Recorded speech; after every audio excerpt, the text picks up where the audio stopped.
Maybe you Right. can kind of dig into that a little bit and talk about more with and especially some people I see here that are new here, what your field that you're kind of creating with the necronetics and those studies, how that evolved and came out of where you were with demonology, more religious dogma type of thing, to now you are in this place. So early on in my research, of course, I inherited a blueprint of the phenomenon called demonology.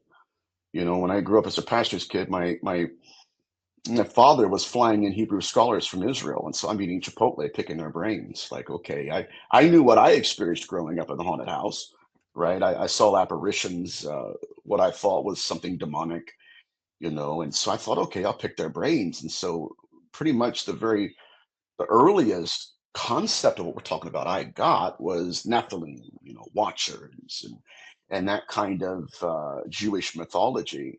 And then I started getting into what I call necronetics, and that's my field, necronetics, a combination of necromancy and genetics.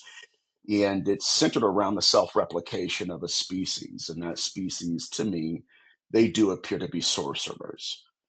Not just the self-replication of a sorcerer, but literally within the context of the ritual doctrine of non-corporeal conception.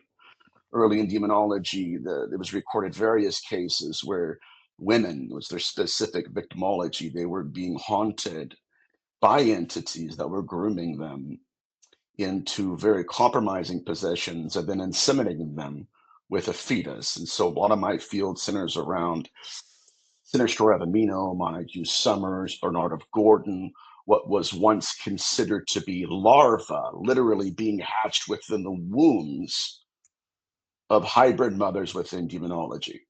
And so that's been hopefully a contribution to the field because I think it's changing the way we describe and understand hybridism.